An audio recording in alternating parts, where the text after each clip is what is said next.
Why hello there and welcome back to the Video Dungeon, where I dredge the darkest depths of degenerate cinema.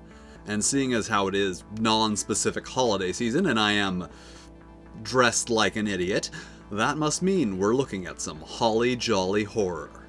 And tonight's movie is Santa Claus. No, like claws with a W. Alright, this joke is getting old. Santa Claus. From 1996, a tale of obsession, murder, and nudity. So let's get into Santa Claus. Santa Claus opens with close-up shots of Christmas decorations, which is apparently required for a Christmas-themed horror movie, and young Wayne, who wakes up to find Mommy kissing Santa Claus, which apparently he disapproves of. Disapproves of quite strongly. Wayne is then taken off by the police, who fill us in on the story, which I will now flippantly summarize. Wayne's father died, he doesn't like anyone else being with his mother, that was his Uncle Joe, Wayne's going to juvie, but they'll have to release him when he's 18. I am pretty sure that's not how that works. But, opening credits, which are kinda bad even by 1996 straight-to-video standards. Anyway, this is Raven Quinn. She's the main character. She loves her family. You can tell because she looks at a photo of them and kisses it.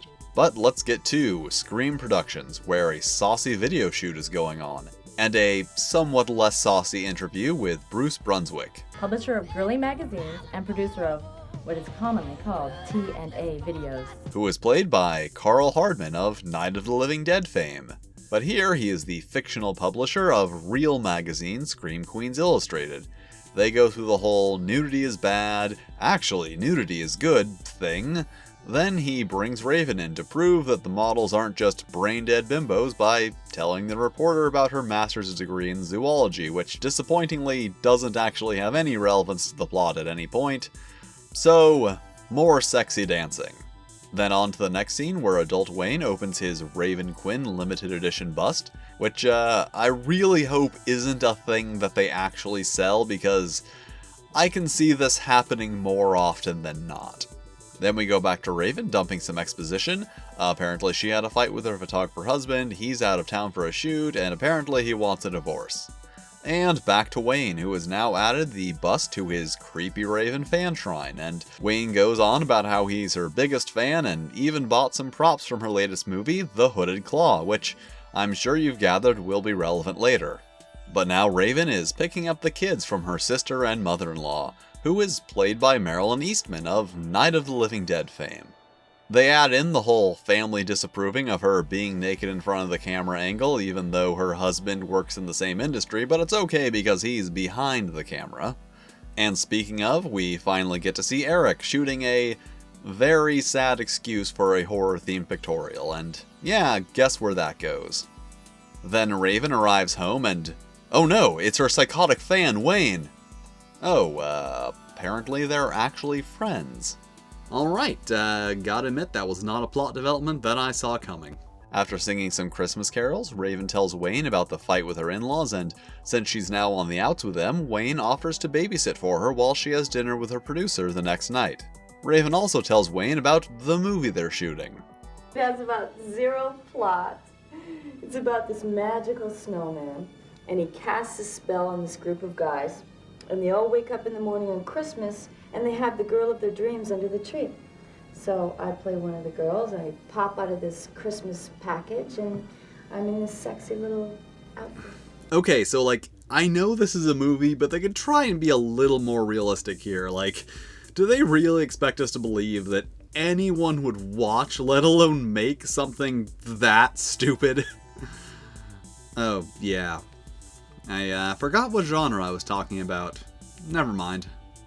Then Wayne gets a little weird, and Raven gets a little weird, and back home Wayne goes full psycho. But then, more sexy dancing. And after that, the return of the Hooded Claw. See? I told you it would be relevant later. And then it's time for Bruce, who gets away and smartly gets a gun, but then stupidly goes hunting for his assailant, who it turns out isn't even vulnerable to bullets. Unfortunately, Bruce is vulnerable to the claw. Unfortunately, we later find out that Wayne isn't actually bulletproof, he was just wearing a bulletproof vest. Now, I'm not saying that Scream 3 stole this idea from Santa Claus, just that I really, really hope that they did. The next day, Wayne visits Raven and her fabulous hair and finds out about the mysterious disappearances, and that the shoot is still continuing without them. But then he needs to leave on some unrelated business. Then Raven calls Eric, she's sad, he's a dick, let's move on. Wayne delivers another unhinged monologue elaborating on the complex feelings he has for his mother and Raven as an analog for her. And then, sexy dancing. Then Wayne prepares some hot chocolate for the girls. The secret ingredient is sedatives. And this is actually something of a callback to the prologue where Uncle Joe says that he put sleeping pills in Wayne's hot chocolate. And don't worry, this is not going where you might be concerned that it is going. It is, however, going to sexy dancing. With the girls knocked out, Wayne gets ready to take care of business. But first, sexy dancing. Wayne asks a street Santa where he got his suit, sexy dancing, and Wayne buys a Santa suit and follows the model home, where she undresses because apparently she wasn't naked enough earlier.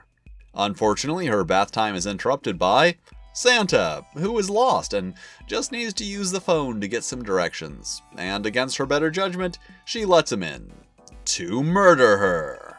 In a scene that, intentional or not, definitely has some strong sexual undertones. And now Eric is preparing to return home because I guess cheating on his wife gave him the perspective he needed to see that he wants to be with her. Yeah, he is just a horrible person. Then back to Wayne, who is working on his gimmick, which is good. You need to keep your murder gimmick fresh. And now it's time for Raven to sexy dance. But first, the director, played by Bill Heinzman of Night of the Living Dead fame, takes an unnecessarily long time explaining the concept of a simple cut. Then Eric comes home to find the girls drugged and in the exact same clothes and poses from the previous scene, and Raven nowhere to be found. Then, sexy dancing. Eric calls his mother and finds out that Wayne was watching the girls, sexy dancing. Eric looks for Wayne, sexy dancing. Eric puts the girls in bed, sexy dancing. Eric's mother and sister arrive, sexy dancing. Eric heads to the studio, sexy dancing. And Wayne arrives, then kills this lady. Then Eric arrives, and Wayne kills this dude. Eric tells Raven what's going on, making it very clear how it's all her fault, but then they are interrupted by something. Ho, ho, ho! Merry Christmas! And more than an hour into the movie, we get our first look at Santa Claus! So yeah, struggle, chase, and in an almost comically textbook conclusion, the male savior's heroic efforts prove ineffectual, and the final girl strips the killer of his penetrative power and uses it against him. And everyone else lives happily ever after. We're not going to discuss any of those other issues. The end. And there we have it, Santa Claus, a somewhat interesting movie. Now, you may have noticed some slight nods to Night of the Living Dead, and that is most likely because this movie was written and directed by John Russo, co-writer of Night of the Living Dead, which may be what gives it its somewhat odd quality, because it's not really a bad movie, it's an okay movie that has some very bad things in it. Really, I have two big issues with this movie. The first being some really weird ADR, which is mixed rather poorly and also sometimes weirdly unnecessary. Laura Britton, you're on. Camera's ready to roll. I gotta get back on the set. You produced the Hooded Club, Lucy. Let's pull those cables out of the way. We don't want anybody tripping on them. Like, you're not supposed to notice the ADR. And my other issue is all the sexy dancing, because there is a lot of it, and for the most part it is wholly unnecessary. Like, you can show a lady doing a sexy dance, but you don't need to keep cutting back to it every minute or so. We'll remember that it's happening. Now, I don't have anything against nudity. In fact, I'm generally in favor of nudity. The thing, though, is that if I wanted to watch vaguely Christmas-themed topless dancing, I would just watch something else, like, I don't know, Scream Queen's Naked Christmas, which is, thing that exists, apparently.